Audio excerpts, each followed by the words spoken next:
Bienvenue à tous dans cette nouvelle vidéo consacrée au dopage en bodybuilding. Je vais vous parler d'un stéroïde que beaucoup considèrent comme étant le meilleur. Tout comme moi, vous l'avez peut-être essayé, souvent plus que nécessaire, ce qui vous a causé quelques désagréments. Il s'agit de la mythique Trenbolone. Je m'appelle Vincent Lutti, je suis préparateur physique d'athlètes professionnels en bodybuilding et aujourd'hui, je vous fais la promesse que vous allez tout comprendre. Passion, action, noble intention creates progress. Avant d'aller plus loin, comme toujours, je le rappelle, la prise de produits dopants est illégale en plus d'être dangereux pour votre santé. Consultez un médecin pour tout suivi ou prise de médicaments. De mon côté, ma démarche est simple.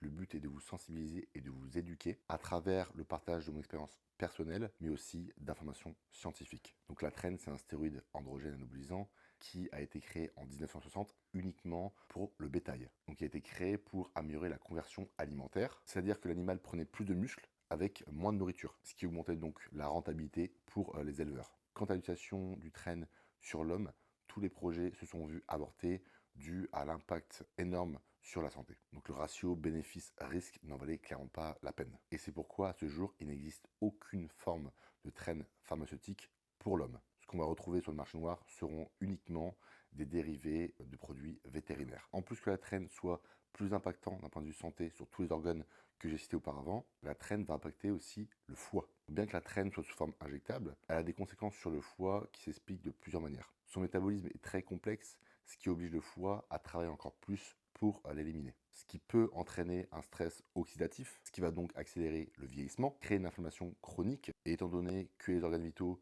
sont davantage impactés, les risques de maladie sont aussi accrus. Toutes les hormones se font à courte échelle, et donc tous les organes ont un lien entre eux.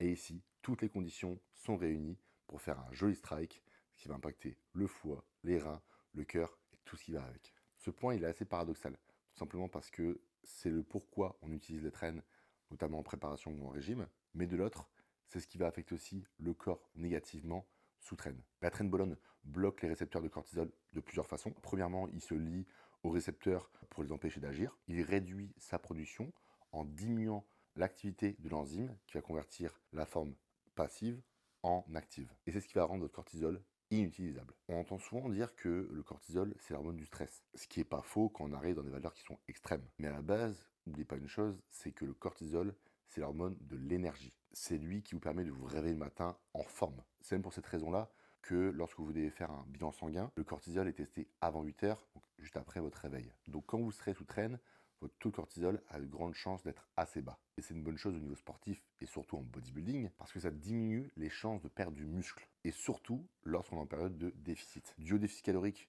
en préparation, on commence par dormir très mal, voire aussi très peu. Les nuits deviennent parfois des siestes. Si en plus de ça, vous rajoutez du train dans l'équation, vos niveaux de cortisol finissent dans les chaussettes et c'est là que le cauchemar commence. Et vous allez expérimenter toutes les problématiques dues au train. Insomnie chronique, réveil nocturne et même parfois une certaine anxiété. Votre système nerveux se met en mode combat, fuite. Et ce GABA, c'est le principal neurotransmetteur calmant du cerveau. Et donc, il en résulte malheureusement des insomnies sévères. Même si vous êtes épuisé, il y aura parfois une hyperactivité mentale et aussi parfois, vous la connaissez, une certaine irritabilité, anxiété à cause de la traîne. La traîne bonne détruit l'équilibre entre l'excitation et la relaxation du cerveau. Mais bonne nouvelle, on peut atténuer cela à condition d'agir vite et intelligemment. Premièrement, restaurer l'équilibre du GABA. Certains compléments alimentaires peuvent booster l'activité GABA. Le premier complément serait le magnésium bisglycinate. De manière générale, c'est un complément alimentaire que j'utilise beaucoup. Mais ici, j'augmenterai le dosage avant de dormir à hauteur de 400 mg jusqu'à avoir 1 g le soir. Ce qui va augmenter votre sensibilité des récepteurs GABA, réduire l'excitation nerveuse et donc qui va améliorer le sommeil. La L-théanine est aussi un super complément à utiliser ici. Elle va réduire votre anxiété sans réduire votre vigilance. Je préconiserais entre 200 et 400 mg dans la journée et avant le coucher. La glycine va aussi favoriser un sommeil plus profond. Elle soutient la production de sérotonine et donc de surcroît de mélatonine. Je dirais entre 2 et 5 grammes avant le coucher suivant le gabarit. Et le dernier point, le GABA, tout simplement. Même si son assimilation est parfois controversée, de mon expérience personnelle, j'ai pu observer des bienfaits, que ce soit sur moi ou mes athlètes. Donc pour mon cas, j'utilise entre 1 et 2 grammes de GABA avant de dormir. Vu que la Trenbolone bloque l'action du cortisol, il va falloir l'aider à se normaliser naturellement. La phosphatidylglycérine peut diminuer le cortisol en fin de journée, ce qui peut être une super aide pour favoriser le sommeil, parce que je le rappelle, le cortisol devrait être élevé le matin et non pas juste avant de dormir. 300 à 600 mg avant l'heure du coucher serait favorable. Petit point important, attention à ne pas prendre trop de plantes adaptatives comme l'ashwagandha, ce qui pourrait empirer votre situation. On a tendance à préconiser de l'ashwagandha partout et n'importe comment quand on entend le mot cortisol, mais je le rappelle, le cortisol est primordial. Il faut juste qu'il y ait pic qui se crée et encore une fois, avant de dormir, il faudrait avoir un cortisol qui soit plus bas. Je ferai un peu plus attention à ma consommation de caféine, notamment plutôt en fin de journée, mais je préconiserai de la diminuer autant que possible, même si je sais que pour certains, vous êtes en préparation, vous faites comme vous pouvez. Mais moins il y aura de facteurs limitants et plus il y aura une régulation de votre cortisol qui sera effective. Un autre point qui pour moi est essentiel d'évoquer, parce que oui, la traîne n'est pas obligatoire, et ça, même en préparation de compétition.